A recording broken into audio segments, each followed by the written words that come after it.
आज हम सूक्ष्म जीवों के हानिकारक प्रभाव के बारे में पढ़ेंगे। इससे पहले हमने सूक्ष्म जीवों के बारे में पढ़ा था और उसमें यह पढ़ा था कि सूक्ष्म जीवों का उपयोग किस प्रकार से किया जाता है, सूक्ष्म जीवों के द्वारा किस प्रकार से कौन कौन सी चीज़ें बनाई जाती हैं जिनका उपयोग हम खाने में करते हैं। इसके अतिरिक्त सूक्ष्म जीवों के द्वारा बहुत सी औषधियाँ दवाइयाँ भी बनाई जाती थीं। यहाँ पर हम देखें तो सूक्ष्म जीवों के हानिकारक प्रभाव के बारे में बता रखा है। आपको चित्र में देखें तो पहला दे रखा है खाद्य पदार्थों का खराब या संदूषित होना।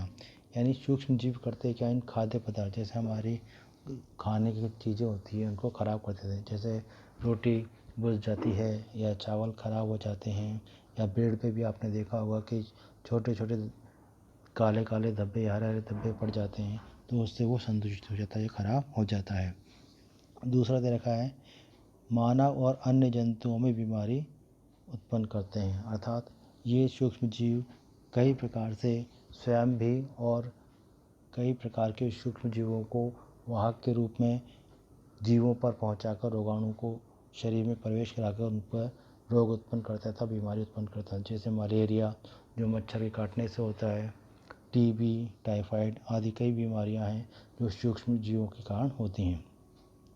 तीसरी हम बात करते हैं तो कवक द्वारा कपड़े, चमड़े और कागज़ को संदूषित करना। कवक मुख्य रूप से फंगस जो होता है, ये बहुत सारे कपड़ों पर लग जाते हैं, चमड़े पर लग जाते हैं, कागज़ पर लग जाते हैं, जिसके कारण कागज़ या कपड़ा या चमड़ा गल जाता है और ख़राब हो जाता है।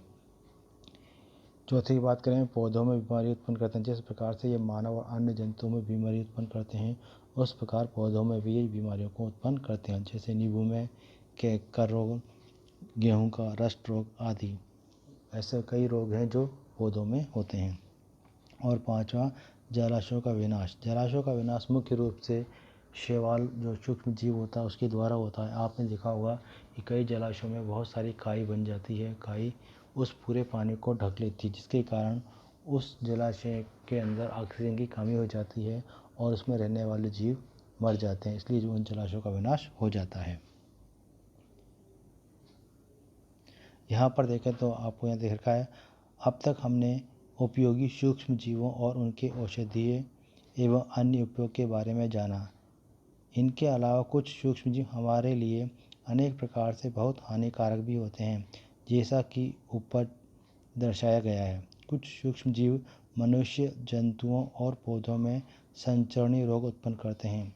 इसके अलावा कुछ सूक्ष्म जीव अनेक प्रकार से हानि पहुंचाते हैं, जैसे खाद्य पदार्थों को खराब करना, शैवालों के प्रस्फुटन से जलाशयों में अन्य जीवों को कागज और चमड़े की वस्तुओं को संदूषित करना इत्यादि। रोग उत्पन्न करने वाले सूक्ष्म जीव रोगाणु कहलाते हैं। यानी हम ये कह सकते हैं ऐसे सूक्ष्म जीव जो शरीर के अंदर प्रवेश करके रोग उत्पन्न करते हैं, उन्हें रोगाणु कहा जाता है। यह एक संक्रमित व्यक्ति से स्वस्थ व्यक्ति में संक्रमित रक्त द्वारा, हवा द्वारा, पानी द्वारा, भोजन द्वारा, रोग वाहकों द्वारा या सीधे संपर्क में आने से पहुंच जाते हैं और उसके अंदर रोग उत्पन्न करते हैं। अब ये कह रहा है आइए स्वयं को जांचिए। यानी कुछ क्वेश्चन दे रखे हैं, इनके बारे में हम हल करते हैं। पहला दे रखा है सूक्ष्म जीवों में कोई 3 हानिकारक प्रभाव लिखिए। सूक्ष्म जीवों को कोई भी 3 हानिकारक प्रभाव, आपको ऊपर 5 प्रभाव दे रखे हैं, आप कुछ भी लिख सकते हैं। यहाँ पर हमने 3 प्रभाव को लिखा है। पहला, खाद्य पदार्थों को खराब करना। दूसरा, मानव में रोग उत्पन्न करना। तीसरा, कपड़े, चमड़े आदि को खराब करना। दूसरा क्वेश्चन कह रहा है भोजन को ढककर रखने की सलाह क्यों दी जाती है। इसका आंसर हमने लिखा है भोजन को ढककर रखने से रोगाणु भोजन को खराब या संदूषित नहीं करते, जिसके कारण ये रोगाणु हमारे शरीर में प्रवेश करके रोग भी उत्पन्न नहीं करेंगे। तीसरा, रोगाणु किन्हें कहते हैं, यह संक्रमित व्यक्ति से स्वस्थ व्यक्ति तक कैसे पहुंचते हैं।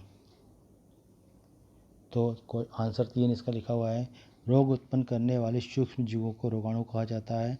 यह संक्रमित व्यक्ति से हवा के द्वारा, पानी के द्वारा, संक्रमित रक्त द्वारा या सीधे संपर्क द्वारा दूसरे व्यक्ति तक पहुंचकर रोग उत्पन्न कर सकते हैं। चौथा क्वेश्चन आपसे कहता है सूक्ष्म जीवों से होने वाली 2 बीमारियों के नाम आप कोई भी बीमारी जो आपको याद है वो लिख सकते हैं। यहाँ पे वर्कशीट में देखें तो मलेरिया दे रखा है, टाइफाइड दे रखा है, टीबी दे रखा है। इसके अलावा बहुत सारी ऐसी बीमारियां हैं जो सूक्ष्म जीवों के द्वारा होती है, जैसे हैजा है, दस्त है, जुकाम होना है आदि सभी बीमारियां सूक्ष्म जीवों के द्वारा होता ही है। पढ़ते रहिए।